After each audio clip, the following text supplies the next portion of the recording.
Welcome to the Angry Sun Zone.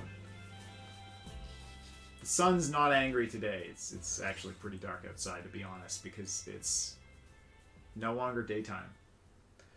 Yep, it is. What is that? 10:47 p.m. Friday, April the 9th. Oh, now okay. See, now they're gonna know how long it took us to upload this thing. Right. 5 months later. Oh yeah. Hey guys, it's December. Without further ado, let's introduce ourselves.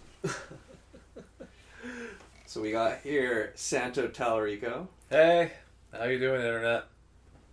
and Alex Fraser What's up? and myself, Sean Hertig. And yeah, we figured might as well start a podcast. Seems like a lot of people are doing that these days. So without further ado, welcome to the Angry Sun Zone. Oh dear God. No. See, you gotta do that on the table. For extra The table, not the little like double ottoman we have in front of us. Listen, It has games in it. that's fair. And speaking of games, that's what we're going to talk about today. I love it. Excellent.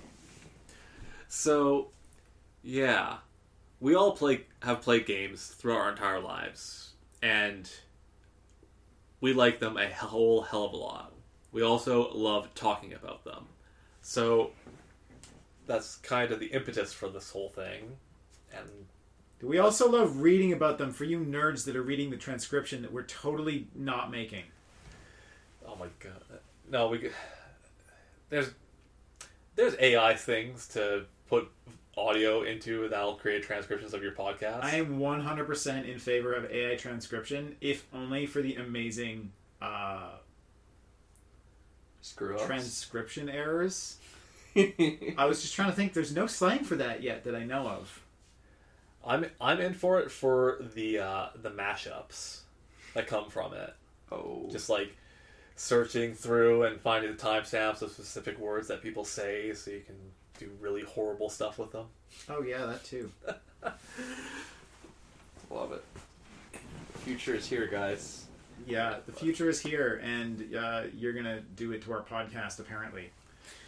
So yeah, as Santa was saying, we love games. We love talking about them, and yeah, we're here to share that today. And so we're just kind of gonna go over a bit of our history with, what we grew up with, what we like, what we've been playing lately, and just sort of shoot the shit. Yeah, just kind of give you an idea of where all of our backgrounds and likes and dislikes come from, because we don't necessarily all like the same types of games. I think we've got kind of a good variation of what we like and what we play between us, which rears its ugly head whenever we try to play anything multiplayer. So, Well, alright. So, the first game I ever played was Commander Keen. oh man, nice. And I had to put together the computer in order to be able to play it and get it working. So my story of gaming starts with utter frustration and ends with the pure joy of being able to enjoy gaming. So my early games were were the strategy genre. Games like Command and Conquer. It's definitely my jam. And as well, I've played not just on the PC, but also a lot of console gaming. I was given a Game Boy Color, and so many Nintendo games have been in my repertoire. And since then, I've been unexpectedly a Nintendo fanboy, going all the way up from Game Boy Color to N64 to GameCube. All along Nintendo's timeline today, where I've got a Nintendo Switch. I mean, I just have to say, like, if there's anyone who ever wasn't a Nintendo fanboy, at least for a little while, it's like, I'm sorry, you had a bad childhood. Yeah, like I think we'll get there.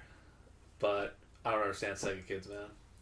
True. Okay, I love the Sega Genesis. The Sega Genesis was the shit, but I also had a Super Nintendo because you just can't miss out on that golden age of 2D gaming. Mm-hmm. Very true. What I play a lot these days, I play games like Apex Legends, Magic the Gathering Arena, and whatever indie roguelike is the latest thing to keep me up till 4 a.m. Yeah. I think it's been Noida this week. Yes. So the latest game, Noida, is available on Steam, and it is a addictive drug for those who like staying up far too late playing roguelikes. It's got that sandbox, particle physics, 2D side-scrolling. It's like if Terraria and that powder game that you played on web browser had a kid, and it grew up to be a terrible monster that eats all your time. Yeah. So basically, I think what truly defines me as a gamer is that if there's some sort of gameplay mechanic that I can abuse, I'm going to find it and abuse the ever-living Godsmack out of it until... I think me and Alex can both verify that. Yeah, we all love playing multiplayer games with Sean. I should mention, speaking of multiplayer, we can all relate that we play Smash Brothers a lot from the beginning, and we find ourselves definitely beating each other up to death on that game a lot. Yeah, it's a good time. Yeah, Smash. I think Smash has to be the game that we've gotten the most in common in, all three of us. Yeah.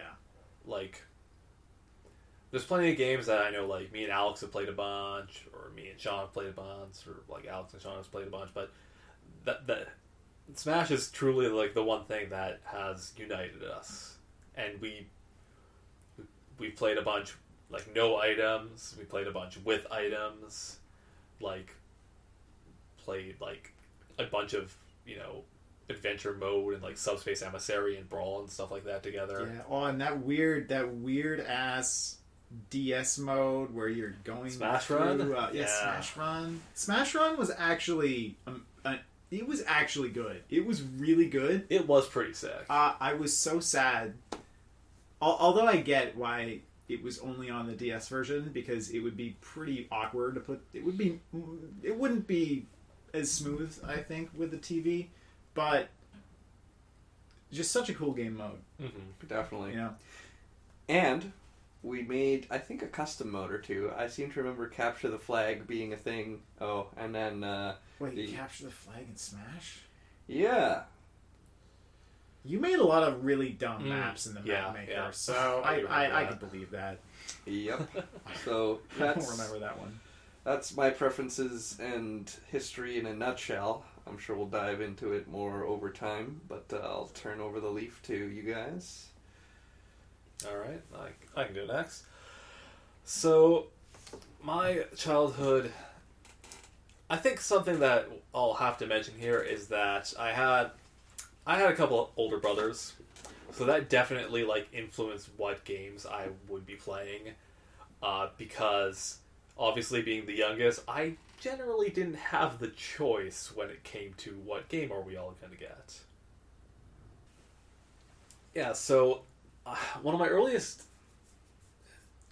gaming memories are from the original Nintendo and Super Nintendo, like playing Mario games, Mario Kart, Faxanadu, which I want to get into talking about that game at a later day because Jesus Christ, that game. And yeah, but one of my earliest gaming memories, though, was me and my brothers. We wanted to get a PlayStation, but we realized that, that's a new console, like, that's going to be expensive, right? So what we did was we all decided to, all in the same year, ask Santa for a PlayStation. So our parents would have no choice but to... if we only gave them one option, of course we're that's the option that's going to happen. Team right? strats, Exactly. okay? Like, you're listening to this podcast for sick team strats. Yeah, and funnily enough, I was the only one in their letter to ask for a game. Neither of my brothers asked for a game. I'm sure that if I didn't ask for a game, we would have gotten that thing on Christmas morning with nothing to play in it, because my parents did not understand video games at all and heavily resent the fact that I played so much of them as a youth. So I asked for Lego Racers, and that game is sick as hell. Lego Racers was great. Yeah, I remember quite well. There was one stage with it was this cave stage, and it just had the most bumpin' track music, like as you're driving around in this cave. Oh, we're gonna talk about game music one of these days. Yeah, and you could build your own car. What's not to love?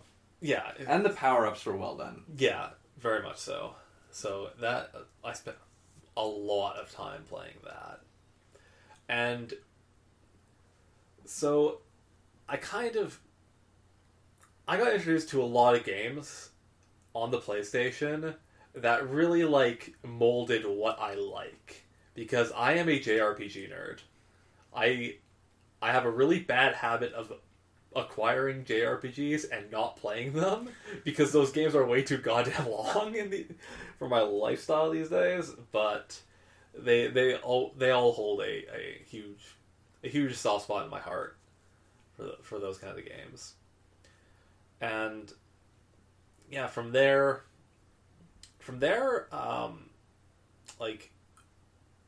my family, we kind of owned most consoles from then on out, like the PS2 era, the Wii and 360 era, PS4 and Xbox One era. Like, we generally did have all the consoles because,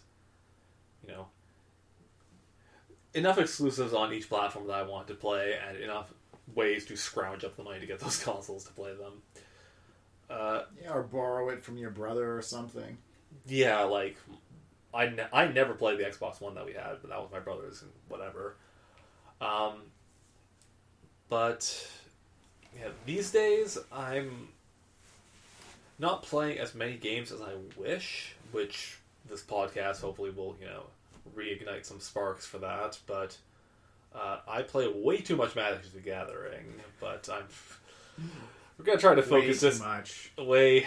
That's funny. It's true. He's world class. I'm not joking. I have pro points. You're in the presence of a literal world class tournament winner. A professional magician. Professional magician. That's right. Oh, yeah. But great at parties. Yeah, hopefully we'll keep this podcast a little bit more video game centric than that. It's all about gaming. We all know everyone's first game was Peekaboo. That's good. But I've also been playing some multiplayer games with you guys, like Risk of Rain 2, and just I've been jumping into games and for a little bit and not necessarily playing them to completion. So I've dabbled with a bunch of different things that hopefully when I play more we'll talk about at a future time. But yeah, that's about it for me. Alex, nice. Floor is yours. Yeah, just gonna cap this little round off. Yeah, so building on some of my early gaming memories, the first game that I remember really playing was Bomberman. And specifically Bomberman on a console called the Turbografx. Hell yes. Yeah. I was hoping you brought this up. Yeah, the Turbografx was, from what I remember, the first console that we had in my family. It's not as well known because it was... it's a bit older, and then also it didn't sell well, and it commercially, I think it was a bit of a failure. Yeah. Yeah, and so the Turbografx, it was not a necessarily very popular console, but technically it was ahead of its time. Oh yeah. It was way ahead of its time. Incredibly, so the Nintendo Switch is probably the first home console that popularly has been able to switch between playing the same game on your TV or on the go. The Turbografx did it back in like early 90s. Early 90s. I can't remember the exact dates here, but which at this point is 30 years ago ish. So it was way ahead of its time. Yeah, like I hadn't ever even heard of a Turbografx until like a few years after I met you. Yeah. When you brought it up, like, what the fuck is that? So, yeah, the Turbografx. So we had Bomberman, and I loved Bomberman. It was such a fun game, and plus it was my dad's console, really, and he, obviously chose the games, and it was like kind of a game that the whole family could play, because then you can have 4 people just kind of bombing each other, blowing each other up on the little stage. And it was very straightforward, not like some of these later Bomberman games where they have like adventure modes and stuff like that. No, the original the Turbografx Bomberman was just like, you're on a map, it's a big square, there's blocks, drop bombs, blow each other up. Didn't get much more complicated than that. I think actually, I'm trying to remember, I think that you could actually have more than 4 players on the Turbografx 16, which I suppose makes it more technically advanced than the PS5. And okay, hold on here. The Turbografx, I believe, could go up to 5. And I mean, the PS5, like, I think it still uses Bluetooth. That can have up to 7 inputs. It was a joke. Although I thought this was a serious podcast. Oh my god. It very much isn't. Anyway, the Turbografx was really cool. It had some other like cool games that were mostly actually, I don't know. There was this really weird umbrella game with like the characters had parasols, and I honestly barely even remember I can't even remember what genre that game was. It was strange. There was also this like pinball game that I remember had a super sick alien pinball. And when I say alien, I mean like the movie Alien, like H.R. Geiger style. Fucking what was her name? Ripley. Yeah. And so it had this pinball, alien pinball, with like the alien head like moves around and does cool animations and stuff when you score, and so that was pretty cool. And then when I was a bit older, I went through a lot of classic NES games, SNES games, Genesis. I was really into platformers when I was younger. Played a lot. I had pretty much all the Sonic games for the Genesis. Sonic 2, Sonic 3, Sonic and Knuckles, Sonic 3 and Knuckles, Sonic Pinball. I believe it was called Sonic Spinball. Ah, yes. Thank you very much. Sonic Spinball. That's right. That's right. Actually, Sonic Spinball was tough as balls, actually. Yeah. It was a super hard game. It was really difficult. Yeah. And then some SNES games that I really loved, like Super Mario World, which I think even to this day, honestly, is my favorite Mario game. Just so tight, such good controls, such good music, so smooth. Classic game. And then going through just the I was really into the Nintendo consoles, especially after that. So like the N64, I had that. Didn't have a PlayStation. Had a GameCube. Didn't have a PlayStation 2. Had a Wii. Eventually bought a PS3. Though I wasn't actually a big fan of most of the PS3 games that people hyped up. remember playing Uncharted, and the only thing that was Uncharted is how far my disappointment went. Man, that's rough. Uncharted was fine.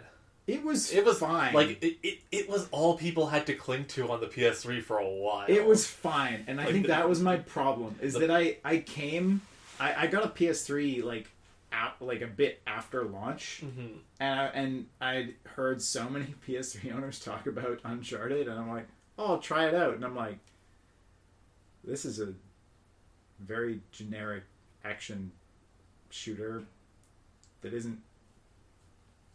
It's kind of a platformer, but not really. I was expecting something more like Prince of Persia: The Sands of Time, but with guns.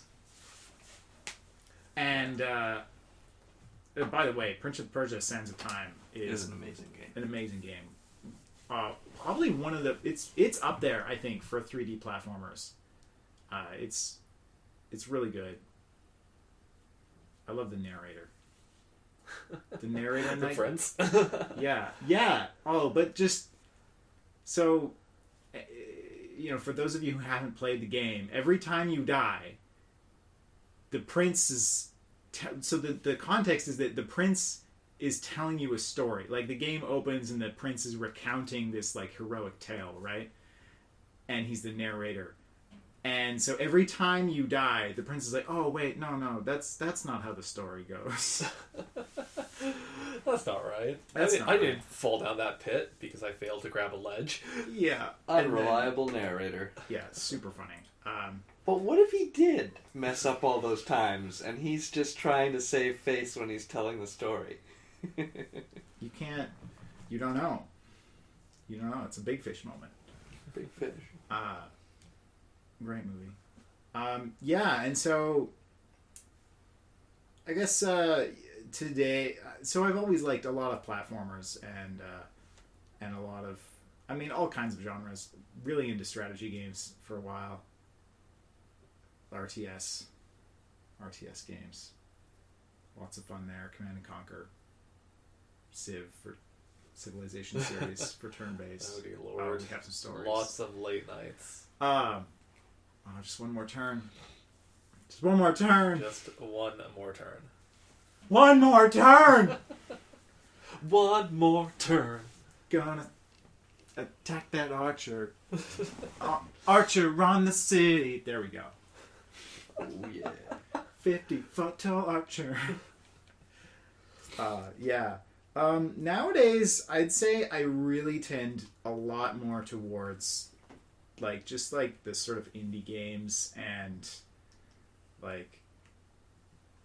really kind of more things that are kind of trying to get a bit more interesting game, core gameplay loop. Things I haven't seen before, especially.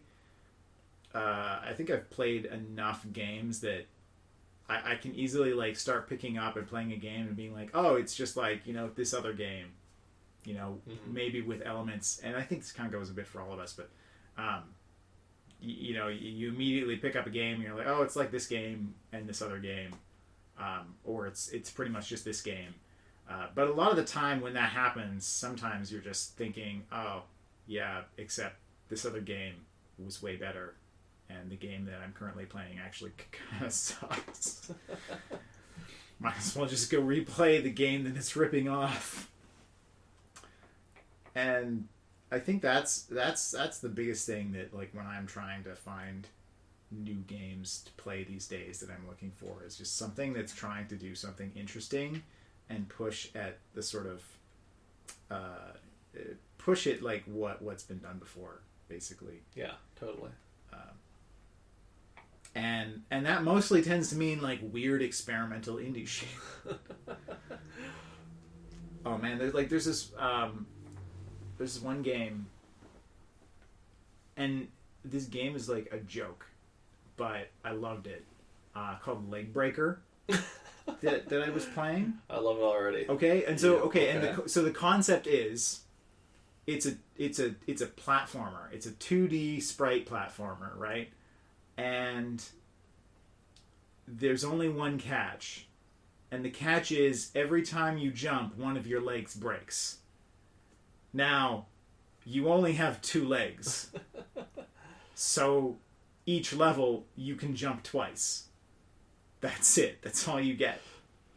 And so it's sort of a puzzle platformer where every level you get 2 jumps. And within the confines of that structure, the developer came up with some amusing rooms, and I just love that. It really kind of makes you think, and it's a short game. It's not anything big. It's just some small indie dev whipped up in their spare time, probably. But that's the kind of thing that's like standing out as most memorable in my mind these days, is like stuff like that. Mm-hmm. Or for something with a bit more of a higher production value that I really loved, that was not terribly old, was Subnautica. Just because there actually haven't been that many underwater exploration games. There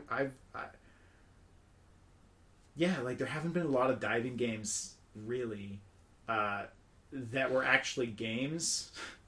Like I remember, there was this one game, I think it was called Ocean Blue on the Wii, that at the time people were like, oh, you can dive the ocean. And the problem is that it was less of a game and more of just like a nice relaxing thing that you kind of move through, which is fine. But Subnautica is that, and also a game. Yeah. Quite a fun one at that. Nice. Anyway, yeah, so I think that kind of brings through some of my gaming history. Yeah.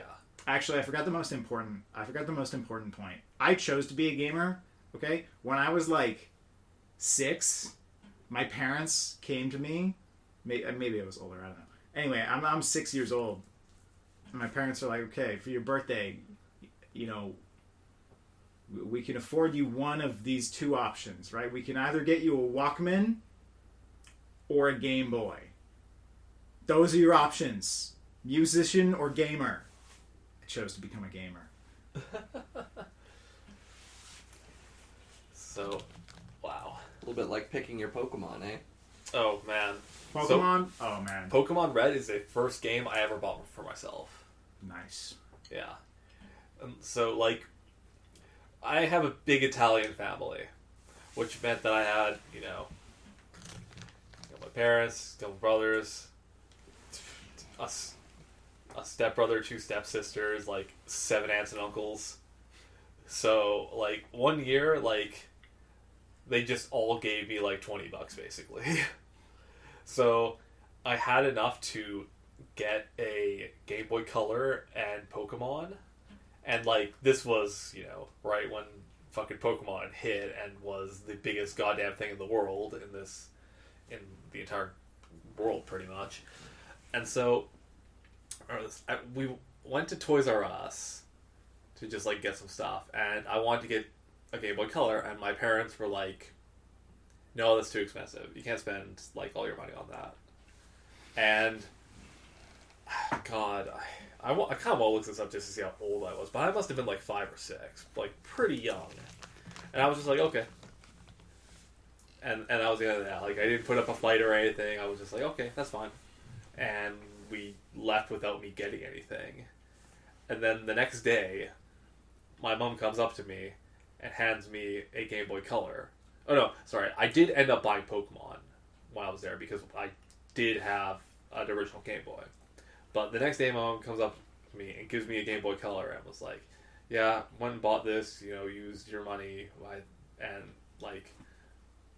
basically thought that I was, the fact that I didn't, fight or, cry or, do anything like that, it was like, oh yeah, you were, we said no, and you said, okay, that's fine, and that was very mature of you, so I got the Game Boy Color anyways.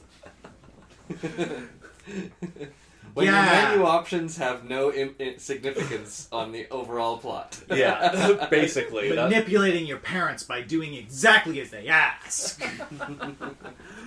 Mind games. It's the moral choice system that has the same exact outcome. like most games. So one thing that I did want to bring up, gonna date this a little bit, is that there was some recent gaming news that I thought was like pretty interesting, and definitely has some implications. So Sony implications, delicious Implications. So Sony's doing weird shit right now. It kind of feels like it was during the PS3 days, where they had the biggest gaming console ever in the PS2, which is still the case. And then the PS3 hit, and then things just got weird because they were so overconfident in what they did before that they put out this $600 monstrosity that was hell to program for, and somehow had like not as much usable RAM as the 360. I'm pretty sure, which was already don't forget the like issues where for a little while it was sold out because cloud computing suppliers like the military and research groups were literally buying them all. Because the cell processor, baby. Because although it was bad for gaming, it was somehow incredible at like scientific computing. Yeah, like, and I've heard a couple programmers talk about this, and they talked about the fact that the PS3 was a math machine. It could perform so many goddamn operations really fast. But you had to. The way to access that was hell. Like, you had to do a bunch of really difficult stuff and architect your game in a very specific way to really take advantage of that. Guess what you can't do when you're doing that? Make a game multi-platform. Especially, considering its contemporaries were the Xbox 360, which had already been out for a year, or half a year, or however long that was, in the Wii, which had no power behind it. And was also just like kind of a souped up GameCube, so everybody already knew how to program for it, too. Yeah. Well, I'm not too sure about that. I have to look into it. I remember hearing that the GameCube was a little bit odd to program for, because I think it had like a secondary CPU in it that was weird. Yeah, I just mean in the sense that if it had just in the sense that if you were releasing multi-platform games in the previous generation, you'd sort of be in a better position since you presumably already understand the GameCube. Yeah, I suppose. Yeah. But to get back to my point, so Sony made a lot of weird decisions with the PS3, and it feels like they got their shit together for the PS4. PS4 did really fucking well, and now they're doing a bunch of weird shit again. I mean, if we work backwards, I feel like they did weird shit with the PS1 too. Well, they had so much to prove with the PS1, and they were able to do so successfully, because it's still so crazy to me that the PS1, like, it succeeded when so many other disc systems failed. So many others. The 3DO, the CDI, those all, the Sega CD, those all bombed. The Saturn also did not do well. I forgot about the Saturn. I think Nintendo briefly tried to do that with the N64, if I'm correct. Oh yeah, the N64 disc drive, which was only ever released in Japan. Yeah. Well, we could have like an entire mini-series based on weird shit that was only released in Japan. Like weird console peripherals and shit. There's so many of them. But, alright, let's move this back around. Because, so Sony is quote-unquote discontinuing the digital stores on the PS3, PSP, and Vita this summer. Like, I think the PS3 and PSP are end of June or July, and the Vita goes away end of August. You're still going to be able to download your purchases that you've made, but you won't be able to make any new purchases. And so it makes sense in one way, in that they probably have some infrastructure tied to those consoles that is making their current stuff a mess, because trust me, it is a mess right now. And who the fuck is buying shit on the PSP these days? I mean, the PSP is so easily piratable right now, so easily hackable, and who even owns a Vita? But here's the thing. That's, like I said earlier, I buy too many JRPGs, so this set off red flags. Like, oh shit. These, like, Japanese-centric consoles with all these Japanese-centric games that I am super interested in that, you know, didn't really come to Xbox, and there's been a pretty spotty track record of them coming to PC, though that is actually changing these days. Japanese developers have started releasing a bunch of stuff on PC, which is very useful. So I was just like, okay, I gotta sit down and go through the store and like, alright, what looks interesting? You heard it here, guys. Like, it's time to FOMO in on the PSP JRPG store scene, alright? Well, I don't actually own a PSP or a Vita, so this is just the PS3, the PS Triple. But, like, I mean, yeah. And going through it, I realized, like, there's a few games that were like, okay, this is maybe kind of interesting. Okay, it's released on PC, that's good. I didn't necessarily find anything that I was super interested in that's exclusively PS3, that hasn't been brought to other platforms, but I suppose is good. Or maybe I wasn't looking hard enough. But there was one game that, fortunately, is also on PC that, like, okay, this kind of looks interesting. It's called Lost Dimension, I believe, and it's a tactical RPG where you're climbing a tower, and you have a big party of characters, and like one of them is a traitor, and so as you climb this tower, you have to try and suss out which one is the traitor in your group and like murder them or something. I don't know. Is this like a dynamic thing? Like the traitor? I don't know. So, and maybe it is random. Maybe it is dynamic based on choices you make. I'm not entirely sure. But it looked kind of interesting. So, and based on what it sounded like, I don't know if it's like meant to be something you play through multiple times or how long it is. So. That's something I might look into in the next couple of weeks because it did look pretty interesting. But yeah, so I don't know. PSA, if you want to buy shit on those platforms, do it now. Yeah, you know, something that just like sticks out to me when you're saying this is it seems like it would be a good setup to have an RPG maybe like this where like, yeah, you're trying. It's like a mystery RPG where you're trying to figure out like which party member is actually the villain, and then with so many RPGs, yeah, you get a party member that's the villain at some point. Yeah. There's an indie game that is ringing some bells that is a little bit out of genre, but Spy Party.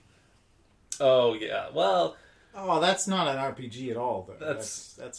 That's pretty different, but that game is pretty cool. I haven't played it, but it looks amazing. Mm-hmm. I've heard they've come a long way from there.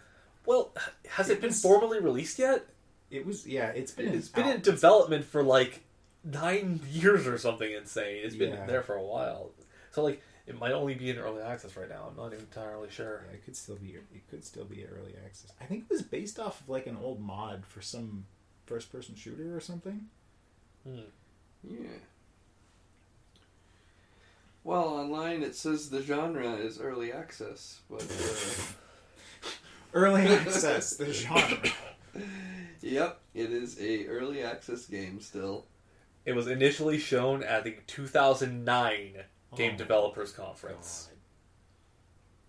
And it's still not released. I mean, I think it's like, kind of released. Yeah, it says here initial release date, April 12th, 2018, but it's still at the genre of early access. So probably it went into early access 2018. Yeah. Or something like that. Yeah. Yeah, Spy Party's cool. It's more like it's a hidden information game. More like Werewolf or something like that. A little bit, yeah. Digital. Which is also great. I love Werewolf. It's funny that I enjoy Werewolf and related Mafia or whatever, but I haven't played Among Us. I somehow escaped that. I had a brief, glorious fling with Among Us that lasted 2 sessions. But the first session was really, really fun, And then the second session, like, people started implementing rules that I thought made the game less fun. And then it's just not fun. Yeah. But yeah, no, something that was coming to my mind, though, is that it seems that, you know, here with a lot of Western indie games and even, like, larger titles, like, we've definitely had this big roguelike trend for a while. Yeah. And you can say that again. Yeah. And I just, off the top of my head, I don't think I've played, like, a roguelike RPG game. Well, partly it's because it's a bad fit. But other than, like, the OG, like, fucking NetHack or whatever is, like, literally an RPG of sorts, I believe. But like, all these games have RPG elements. All these games you level up, but just because of the nature of roguelikes is that there's little, if any, persistence. Like, it's strange. Like, I'm sure there are, like, a, you know, traditional, like, JRPG kind of roguelike out there that exists. It has to be at this point. Everything's a roguelike. Yeah. Yeah, it just got me thinking. I wonder if there's anything good in that sort of space. Yeah. And if there was, and it had this weird dynamic hidden villain that changes each time, that would be, like, an interesting... Well, maybe Lost Dimension is the game that is that. Maybe it is that. I'll have to actually get in and look into it. We don't know. Find out. Obviously, that's going to be a future podcast. Yeah. Or it won't. This is the video game book club. It's me playing a fucking JRPG every 2 weeks. Oh dear God, what has my life become? I love them, I swear, but the time commitment. Yeah, that's why. So we a bit of a different thing, but like I think we all picked up there was this massive bundle, I think racial justice bundle a while back. Yeah, for the Black Lives Matters. Yeah, stuff. And so literally, I think it was like, pay what you want, and then you get like thousands of games or something stupid like that. Yeah, there's like 50 pages with 20 or 25 per page. Yeah. Just games and visual novels and weird fucking project planning software. Oh yeah, there's a project planning software in there. Just a ton of stuff. Yeah, but I remember that was funny. Like, you know, video game book club. I picked up a few of those and just booted them up. Ones that looked interesting. There was some weird ass fucking games in that bundle, which I loved. Some of them had like game mechanics I had never seen before. Like game that I can't think of. Clearly stuck with you. Yeah. Well, most of them weren't actually fleshed out enough to be particularly memorable, if I'm being honest. Yeah. Because this was what I've played. Yeah, because this bundle was the thing that was on itch.io, which is, you know, a self-publishing platform that a lot of just like indie projects go on. Like, I bet this is just a guess here, but I bet most of the games that were in that bundle were either like student games that got fleshed out later or game jam games that got fleshed out later. Yeah, probably. And I'm going to be honest, I haven't actually played that many from it. So anyone who's offended because I didn't talk about their awesome game that they clearly put in that bundle, you know, send your mail later. I mean, if I played one game from there a week for the rest of my life, and there's like at least 1,000 games in there, would I finish? I don't know. There's 52 weeks in a year abouts. So that would be... That's a great question. 52... Yeah, that'd be 20 years before I fucking finish that shit. Okay, so... The long haul. Yeah.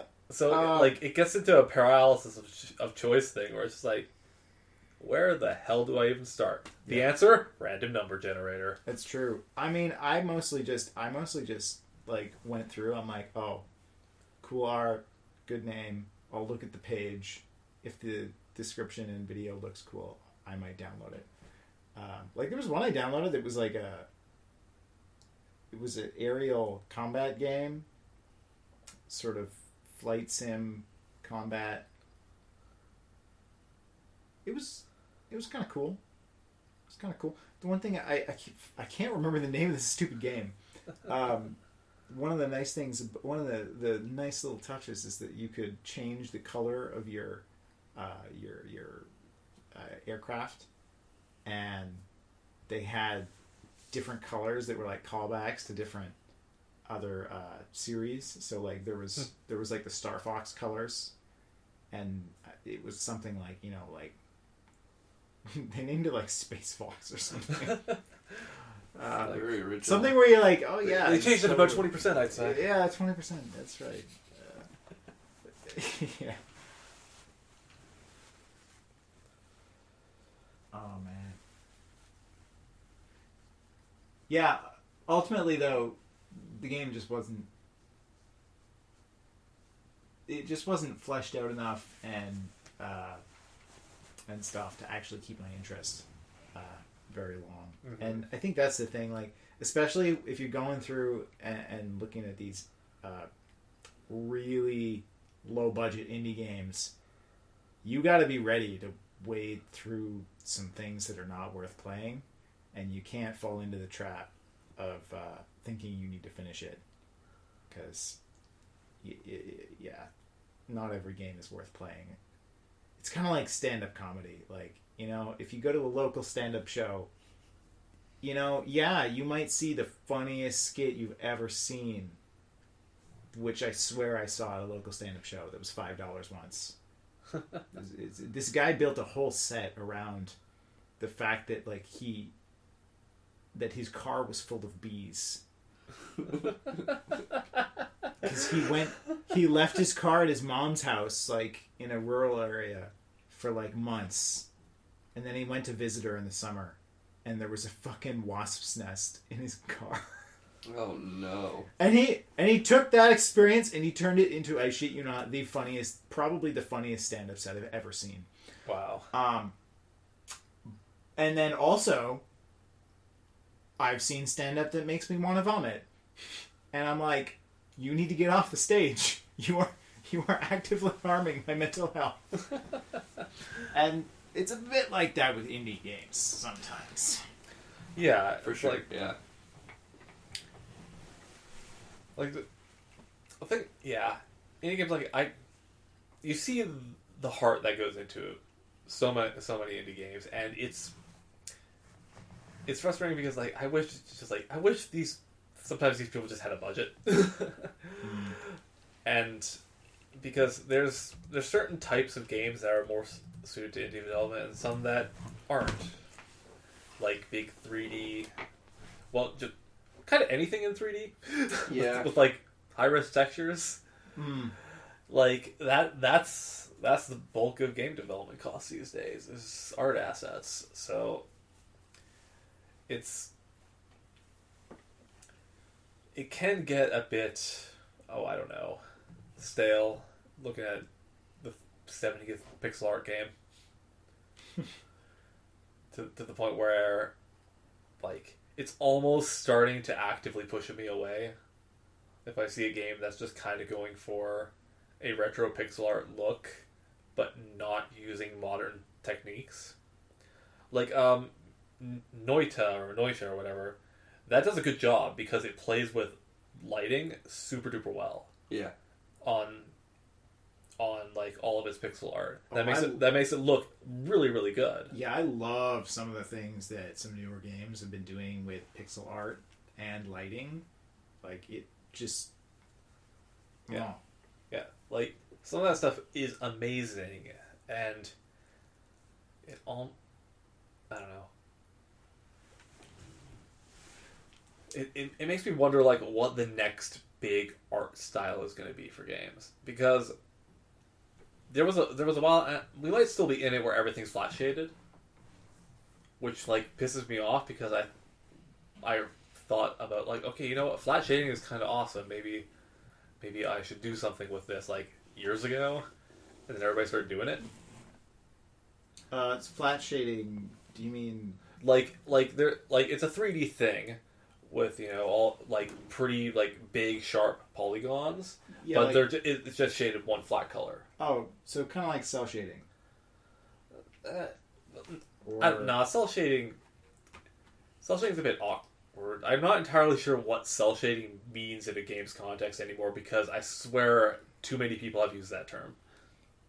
Like I always like Borderlands is cell shading. I'm like, well, yeah, Borderlands just has it just has like big outlines, black outlines on everything. Yeah, It has it's big like, outlines?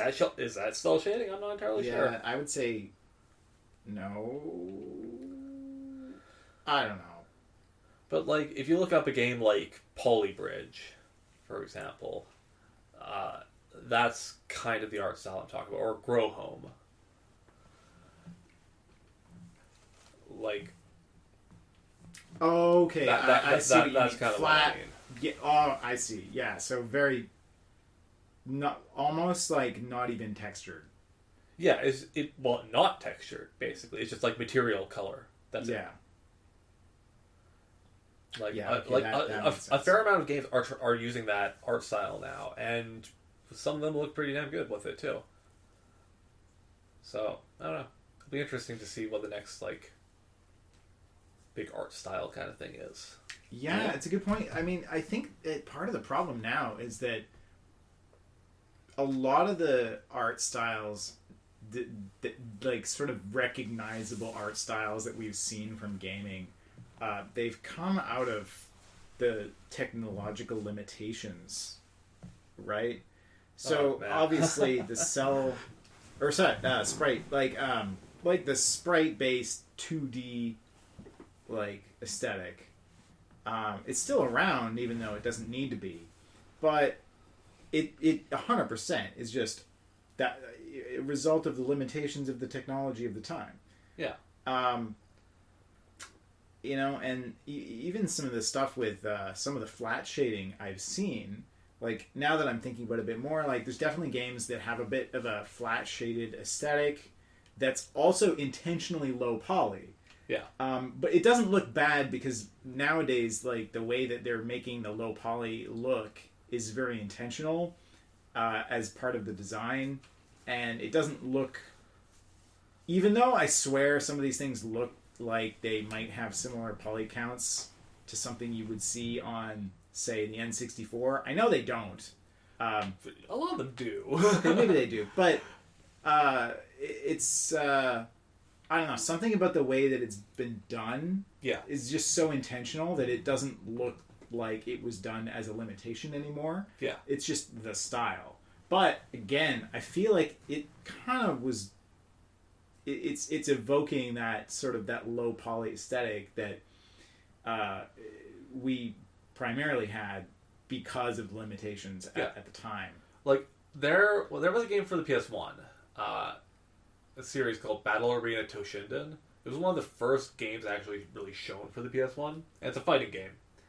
And the third one had an option where you could turn off and on the textures. So you could play it at like a texture like 30 to maybe sub 30 frames a second game. Or you could play it with no textures at 60 frames a second. My God. And 'cause it's a fighting game, so obviously you want to play the second one. And, it kind of looks alright. Except for the fact that those old consoles had problems rendering polygons to where sometimes you could see through the seams and stuff. The polygons sometimes didn't stick together as much as they should. Yeah. Clipping and whatnot. Yeah.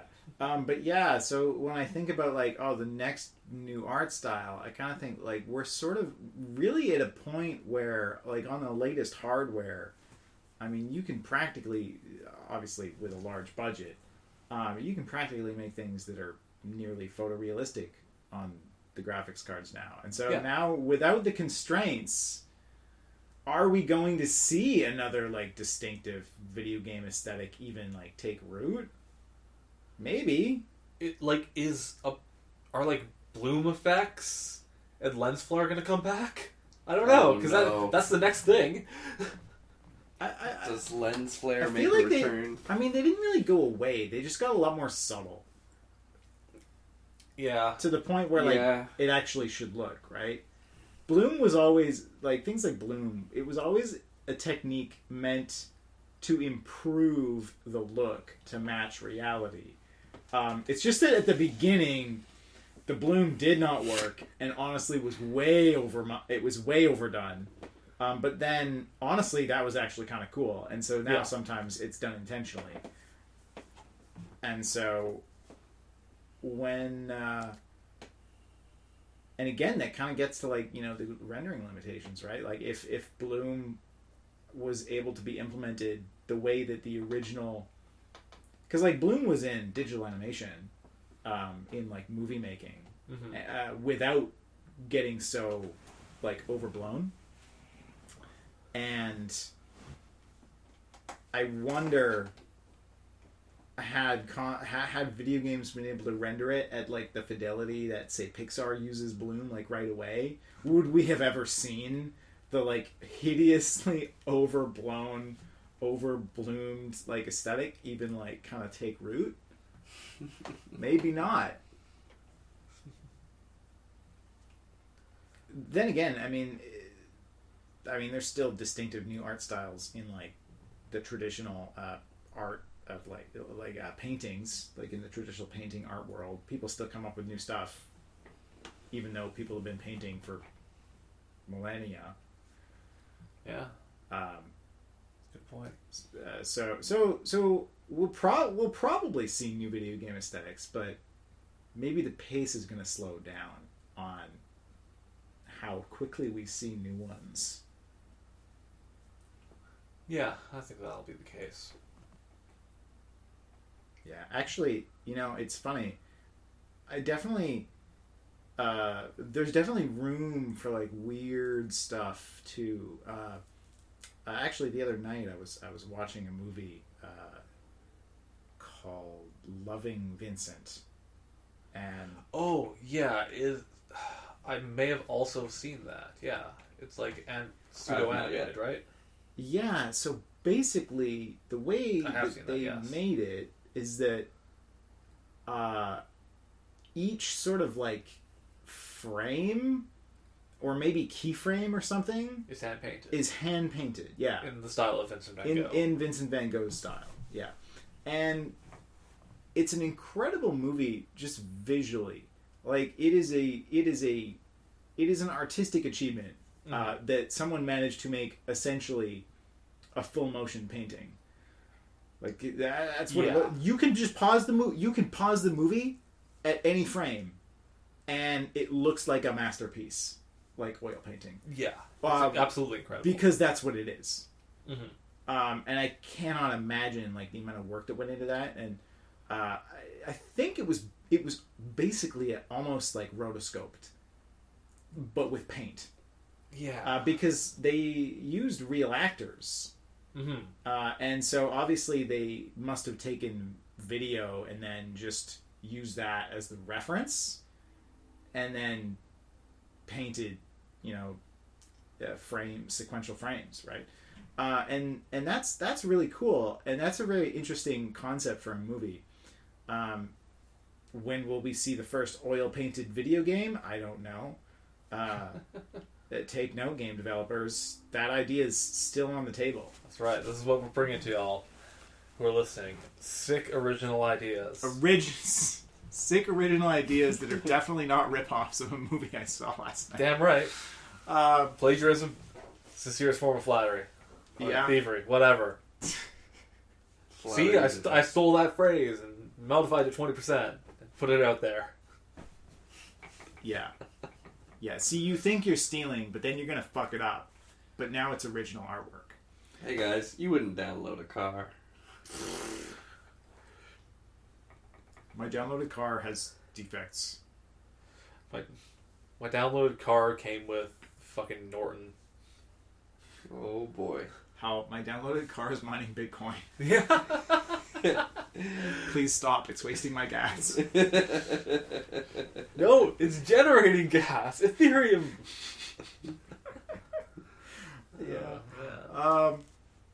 Yeah. Although, actually, I do remember seeing something, and maybe I should look this up, but I swear there was someone making a claymation video game where all of the like models were actually generated by like using a virtual scanner on actual claymation or something like that.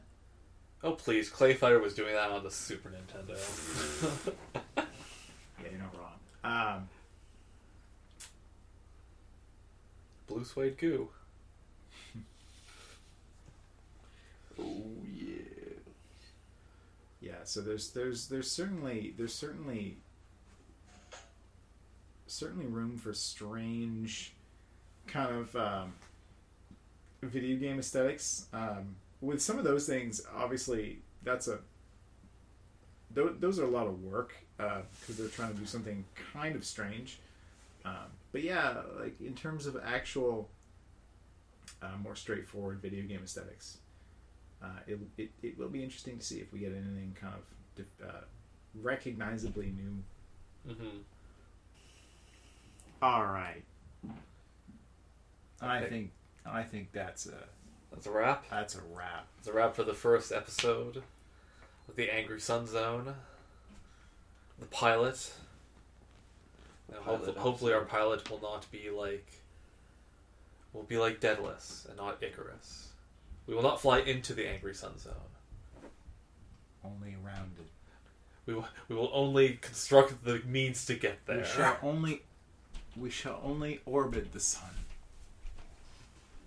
Yes. All right. That's a wrap. This is Santo signing off. It's Alex. I hope you had a good time in the zone of angry suns today. This is Sean, and happy that you guys are our very first dedicated listeners. Don't forget to like and subscribe. Yeah, wherever this podcast ends up, whether it be Spotify, iTunes, some CD that some guy hands you at a gas station, wherever you might find this, we thank you. Thank you very much.